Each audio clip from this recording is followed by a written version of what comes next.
Okay, so the next thing the tutorial wants us to do is to create a sphere. So I'm going to go to do the alternate mode here. I'm going to go to the plus sign under the hierarchy, 3D object, make a sphere.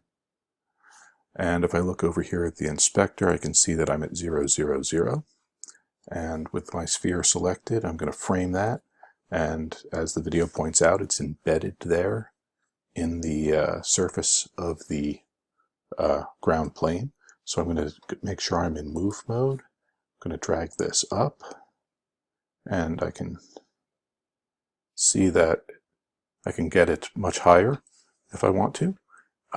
Right now, if I wanted to rest just exactly on the ground plane, because the sphere is 1 by 1 by 1, or has a diameter of 1, I can just say that I want it to be at 0.5.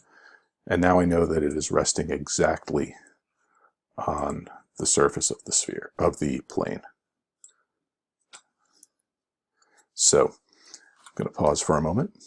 So I'm going to be a little bit more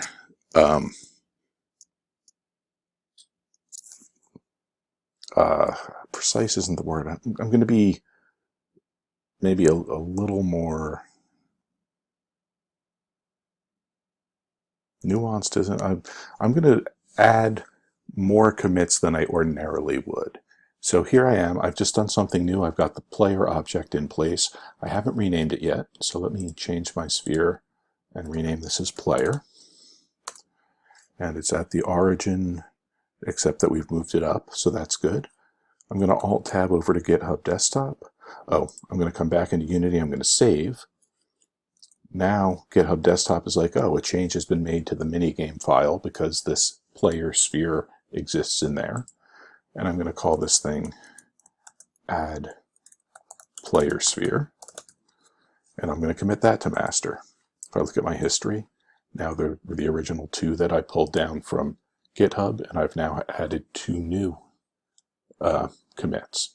I'm going to come back over here into Unity, and they want us to add a color to the ground plane. So I'm going to pull out just a little bit. We can see if I were to bring my game window over here and maybe set this from free aspect ratio to 4 by 3, it's hard to see the sphere. So let's add some materials now.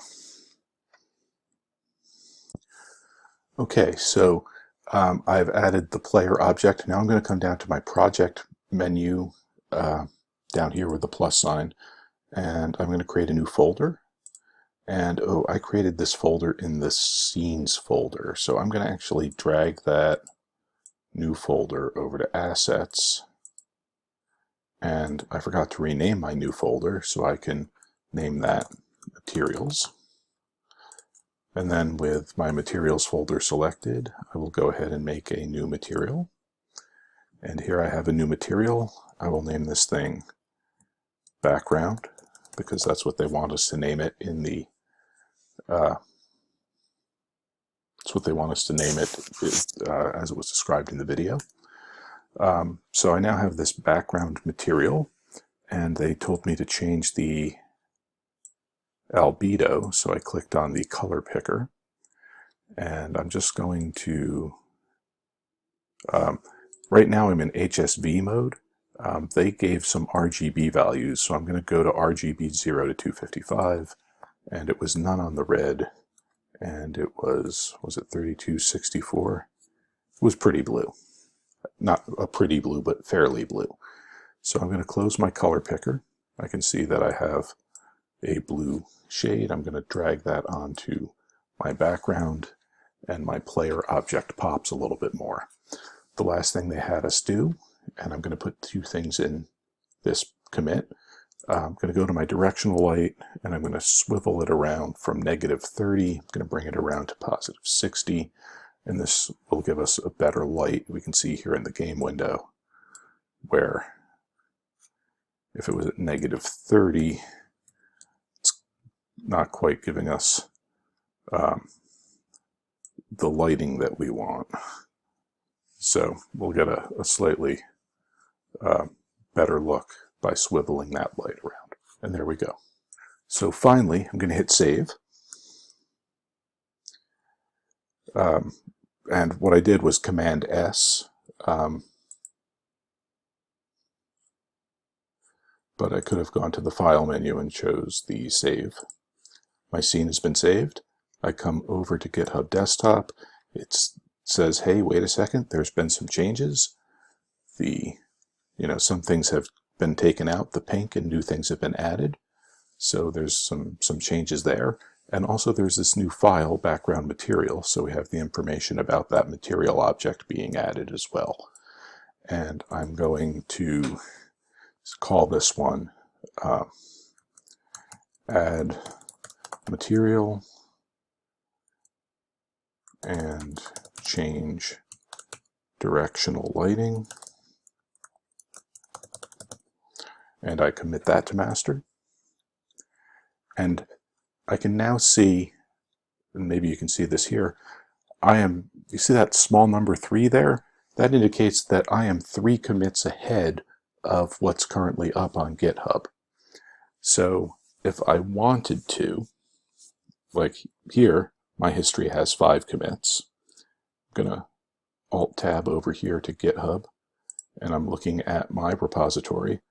My repository up on GitHub right now only has 2 commits. That means that the work is on my laptop, but if something happened to my laptop, it would be gone.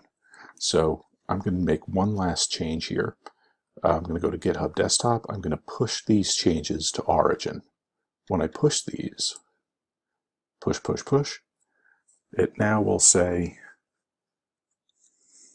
fetch origin, last fetched just now. There are no differences. If I come over to GitHub in my browser, it says, wait, there's still only 2 commits, but it's a web browser. I need to refresh. When I refresh the page, it says, oh, wait, there are 5 commits. And those 5 commits now include adding the minigame scene, and add the player sphere, and adding the material and changing the directional lighting. So this is what you're going to be doing as you make small changes, in this project, in the UI project, and for the rest of the semester.